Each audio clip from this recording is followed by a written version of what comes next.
Saya pakai kamus. Kadang-kadang satu perkataan saya ambil 2 jam. Sebab saya bukan pakar sangat untuk bahasa Yunani kan. Jadi saya baca beberapa kamus.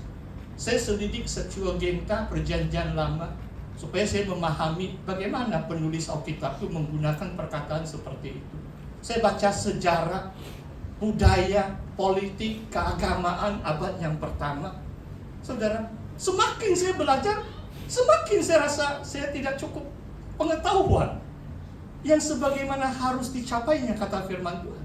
Dan Paulus mengatakan, tetapi kembali kepada kasih. Orang yang mengasihi Tuhan, ia dikenal oleh Allah. Orang yang mengasihi Tuhan itu dikenal oleh Allah. Apa maksudnya sebenarnya? Ada satu ayat firman Tuhan juga dari Galatia. Paulus mengatakan seperti ini, bukan kita mengenal Tuhan, tetapi kita dikenali oleh Tuhan. Wah, luar biasa. It's not that we know God, but we are known by God. Luar biasa. Manusia ini kita katakan saya mengenal Yesus. Our claim is sebab kita manusia bahkan. Tuhan itu ilahi. Tuhan itu bertata di surga. Mana mungkin kita betul-betul mengenal Tuhan? Sekadar anugerah Tuhan melalui Roh. Dia mencurahkan kasih-Nya dalam hati kita. Kita merasakan kehadiran-Nya. Memang kita mengaku kita mengenal Tuhan. Tetapi lebih benar kita dikenali oleh Tuhan. Sebab Tuhan yang datang mencari kita. Tuhan yang menyelamatkan kita. Tuhan mengenali saudara dan saya. Sebelum kita dikandung di rahim ibu kita. Luar biasa. Orang yang mengasihi Tuhan, yang dia dikenal oleh Allah. Jadi saudara, mari kita mengasihi Tuhan. Walaupun tidak sesempurna yang dituntut oleh Tuhan. Atau hati kita kadang-kadang menghakimi kita. Bahkan di sini mengatakan apa? Even our heart condemns us, our confidence in the Lord. Maksudnya, kadang-kadang hati kita menghakimi kita pun, kasih Allah itu lebih besar. Tuhan itu lebih besar. Sebab manusia ini bukan layak. Manusia ini banyak dosa dan kelemahan. Tetapi kalau kita mengasihi Tuhan, maksudnya kita tetap percaya kepada Tuhan. Kita berjuang untuk terus mengikuti Tuhan. Maka kita di sini mengatakan kita dikenal oleh Allah. Kalau kita dikenal oleh Allah, Allah itu tidak akan melepaskan kita kan. Manusia boleh melakukan yang curang, boleh mengkhianati kita. Tetapi Tuhan tidak pernah curang. Tuhan tidak pernah berlaku tidak setia. He will hold us in His hands. Yesus mengatakan, barang siapa datang kepadaku, aku tidak akan menolaknya. Whoever comes to me, I will never cast him out. Yang penting kita datang kepada Tuhan. Itu janji Tuhan. Tuhan menerima kita seadanya. Marilah kita mengasihi Tuhan. Saudara, kembali ayat 4. Makan daging persembahan.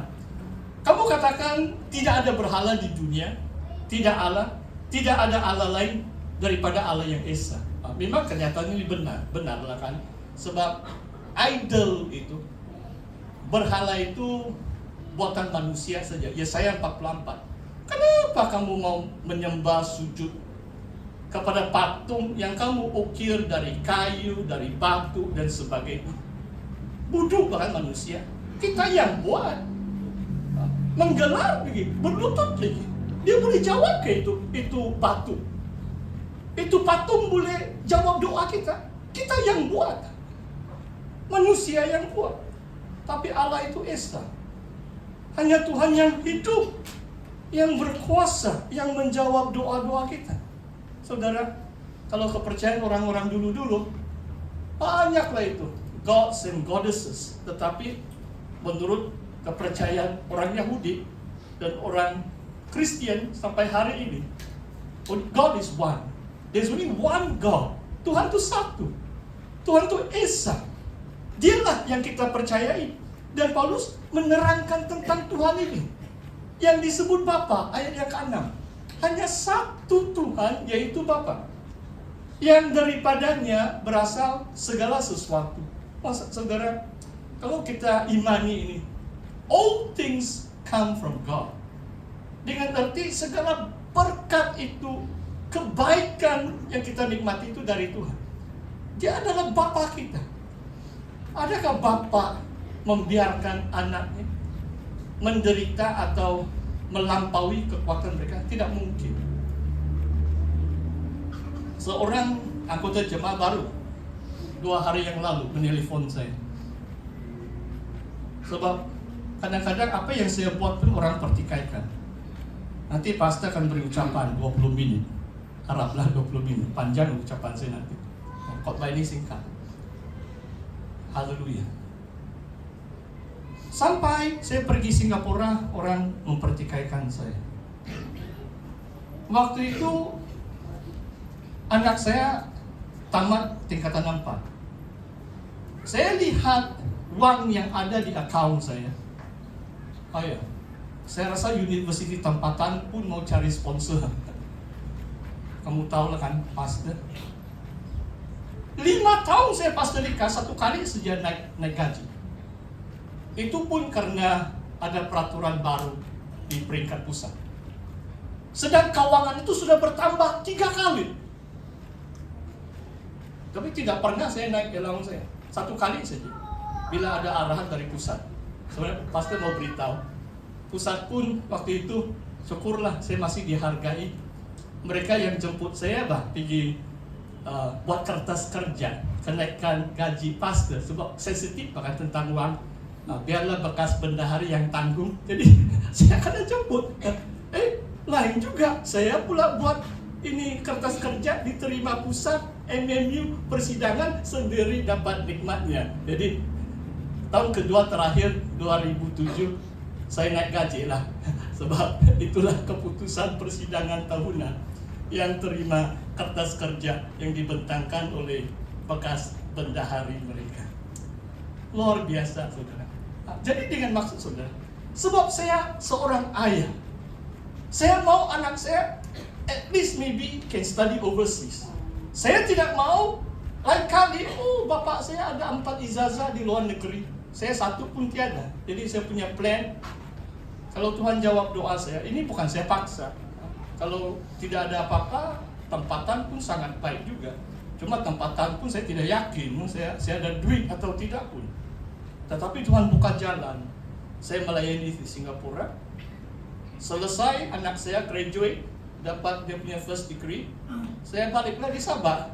Selesai sudah tugas. Ini saya saksikan, saya rasa tanggung jawab sebagai bapa. Tuhan kita adalah bapa kita. Dia tahu segala keperluan kita. Dia memberi kita yang terbaik. Dia memberikan anaknya yang tunggal, Yesus Kristus. Asalkan kita percaya dan berseru kepada Tuhan yang disebut Bapa, our Father in heaven. Segala sesuatu datang dari Allah. Dan melalui Yesus Kristus kita hidup. Oleh karena Yesus kita hidup. Dan kita hidup kepada Tuhan. Oh, luar biasa. Setiap pagi. Apakah maksudnya we live to God? Kalau kita setiap pagi 1 jam hanya tengok TikTok, itu hidup kepada Tuhan ke itu? Saya 1 jam kadang-kadang menyembah Tuhan, baca Alkitab. Sebab saya hidup kepada Allah. God has made me alive. Saya sudah dilahirkan kembali. Saya sudah menjadi anak kekasih dalam Kristus. Dan sekarang saya hidup. Tidak salah tengok TikTok beberapa menit. Tapi saya tidak mau tengok lah, macam saya takut saya addicted by itu. Tidak tahu apa itu, saya pun takut. Jadi saya tidak mau tengok lah, saya takut. Saya tahu daging saya lemah, jadi saya tidak mau tengok. Kamu kuat, kamu teruskan saja. Haleluya. Itulah. Jangan sombong, pengetahuan itu bahaya itu. Bahaya itu, saudara. Mari kita rendahkan hati, mari kita teruskan dulu. Ayat 7. Tetapi bukan semua orang mempunyai pengetahuan itu. Saudara, datang sudah ini. Okay? Ada orang, perhatikan 7b ya, karena masih terikat pada berhala-berhala. Ya, macam saudara kan, yang mungkin ada latar belakang pagan, penyembahan berhala. Saya beri contoh. Ini betul cerita 30 tahun waktu saya melayani di pusat. Kadang-kadang saya pergi, masih lagi orang tanya, bolehkah kami main gong, apa itu mengagung deh, main gong kan. Kenapa mereka masih tanya itu? Sebab masih lagi ada orang yang sudah percaya Yesus. Setiap kali mereka dengar gong, mereka teringat itu dulu-dulu punya. Saudara paham maksud saya? Jadi mereka tersandung, mereka bilang, janganlah main gong sebab macam saya punya hati ingat tuh berhala itu. Itu ajimat atau yang di nenek moyang punya adat. Saya tidak mau itu. Jadi kita harus hormati itu kalau masih ada. Tapi sekarang kita modern sudah. Kadang-kadang saya pergi KKR, saya disambut oleh gong lagi. Tapi pastor ini bukan orang tradisi kan, tapi saya tidak tahu apa-apa kan. Saya serodok lagi mengagum sana. Hati-hati saudara, mesti ikut konteks. Jangan menjadi sandungan kepada orang yang masih lemah iman mereka. Selalu perhatikan iman saudaramu. Jangan sombong karena pengetahuan kita. Supaya saudara kita, di sini mengatakan Yesus mati bagi mereka. Jadi Paulus beri contoh. Kalau mereka lihat kamu makan daging di kuil berhala, dan mereka turut, mereka pikir, oh tidak salah, tengok pemimpin itu, pendatua itu makan juga itu, pasti itu makan juga itu. Jadi mereka makan, tapi hati nurani mereka lemah. Mereka dinodai, mereka macam terjerat. Mereka rasa, macam saya menyembah lagi itu berhala. Jadi mereka macam membelakangi Tuhan lagi. Sehingga mereka jatuh, sehingga mereka tersandung. Bahkan nanti sampai bab 10, 2 minggu dari sekarang, Paulus mengatakan, makanan yang dipersembahkan kepada berhala, walaupun patung berhala itu bukan ada apa-apa, tetapi dipersembahkan kepada roh-roh jahat. Sebab roh-roh jahat mengambil kesempatan untuk mengusik, untuk mengganggu, malah merasuki orang yang hati nuraninya lemah. Dia ternoda, dia tersandung karena makanan yang dipersembahkan kepada berhala. Dengan maksud saudara, jangan menggunakan kebebasan kita untuk menjatuhkan saudara seiman kita yang masih lemah. Maksudnya dalam sebuah gereja pun, bukan semua kita orang kuat atau ada pengetahuan. Dan apapun yang kita rasa bebas, dalam Roma 14:15, ada yang bebas makan daging, ada yang bebas minum wine. Tapi kalau saudaramu tersandung, tidak mau makan daging, janganlah kamu sengaja, nah sedap bu daging, sedangkan dia vegetarian, kamu mengejek dia. Itu bukan perbuatan kasih. Kalau ajaran SIB tidak mau minum anggur atau wine, janganlah kamu sombong, nah saya boleh minum bir. Tersandunglah semua jemaah SIB, termasuk Pastor Tony. Haleluya. Jangan kamu buat itu. Maksudnya kita jaga iman saudara seiman kita. Sebab makanan, minuman itu bukan rugi, bukan untung. Yang penting adalah iman saudara kita. Kepercayaan mereka kepada Kristus. So, Kristus telah mati bagi mereka. Jadi jangan menjadi sandungan mereka. Biarlah kebebasan kita, ayat 9, jangan menjadi batu sandungan bagi mereka yang lemah. Saudara, saya rasa untuk perkongsian firman Tuhan hari ini, kalau kita baca sama juga, saya baca